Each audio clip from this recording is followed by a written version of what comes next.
एक महान भारतीय गणितज्ञ। इन्हें आधुनिक काल के महान गणित विचारकों में गिना जाता है। इन्हें गणित में कोई विशेष प्रशिक्षण तो नहीं मिला था, फिर भी इन्होंने संख्या पद्धति के क्षेत्र में गहन योगदान दिए। इन्होंने अपनी प्रतिभा और लगन से न केवल गणित के क्षेत्र में अद्भुत आविष्कार किए, बल्कि भारत को अतुलनीय गौरव भी प्रदान किया। नमस्कार दोस्तों, स्वागत है आपका रिबूट लाइफ चैनल में।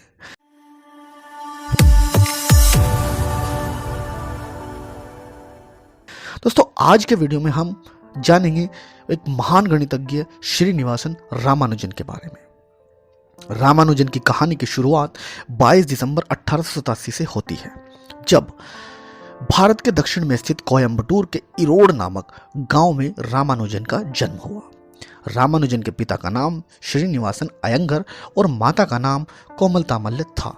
उस वक्त कौन जानता था कि एक छोटे से गांव में जन्मा यह बच्चा एक दिन पूरे विश्व में संख्या पद्धति के क्षेत्र में भारत को प्रसिद्ध कर देगा। हालांकि शुरुआती दिनों में रामानुजन की पढ़ने लिखने में बिल्कुल भी रुचि नहीं थी, लेकिन धीरे धीरे इन्होंने अपनी प्रतिभा का प्रभाव सहपाठियों और अध्यापकों पर छोड़ना शुरू कर दिया था। सन 1898 में उन्होंने हाई स्कूल में टॉप करके यह साबित कर दिया था कि रामानुजन कोई साधारण व्यक्ति नहीं है। उसके बाद उनका नामांकन सुब्रमण्यम छात्रवृत्ति के लिए भी हो गया था, लेकिन अब रामानुजन की गणित के प्रति रुचि बढ़नी शुरू हो गई थी। वो खाली पन्नों में अक्सर गणित के प्रश्नों को हल करते रहते थे। अब ये रुचि इतनी बढ़ चली थी कि रामानुजन दूसरे विषयों की कक्षाओं में भी गणित के ही प्रश्नों को हल करते रहते थे, और इसका असर 11वीं की परीक्षा पर साफ नजर आया, जब रामानुजन 11वीं की कक्षा में गणित को छोड़ शेष सभी विषयों में फेल हो गए। लेकिन कहते हैं ना कि प्रतिभा एक बार बाहर आ जाए तो फिर छुपती नहीं है। ऐसा ही कुछ रामानुजन के साथ भी हुआ। रामानुजन के किसी शुभचिंतक की नजर रामानुजन के उन पन्नों पर पड़ी जो अक्सर वो खाली समय में संख्या पद्धति के सिद्धांतों से भरते रहते थे। असल में ये संख्या पद्धति के वो सूत्र थे जो रामानुजन ने स्वयं बनाए थे। ये वो दौर था जब भारतीयों को अंग्रेज वैज्ञानिकों के सामने अपनी बात रखने में भी संकोच होता था।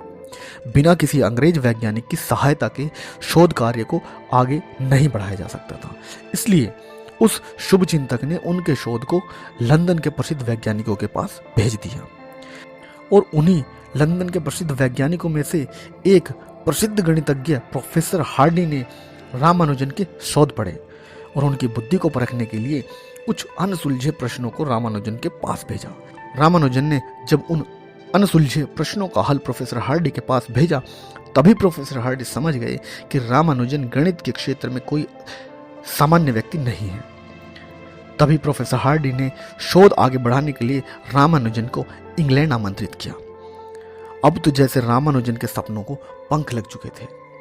रामानुजन ने अपने छोटे से जीवन काल में 3000 से भी अधिक प्रमेय इजाद की। गणित के क्षेत्र में रामानुजन की खोजें गणित और विज्ञान की बुनियाद बनकर उभरी।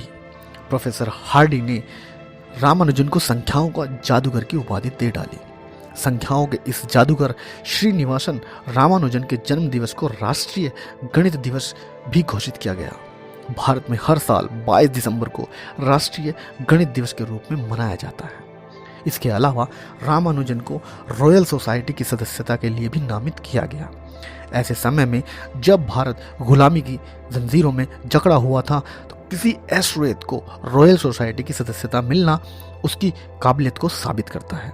रामानुजन की जिंदगी की काबिलियत और शोहरत की गाड़ी ने अभी दौड़ना ही शुरू किया था कि स्वास्थ्य के बिगड़ने से उसमें ब्रेक लगने शुरू हो गए, और अचानक स्वास्थ्य बिगड़ने से महज 33 साल की आयु में 26 अप्रैल 1920 को इस महान गणितज्ञ ने अपने प्राण त्याग दिए।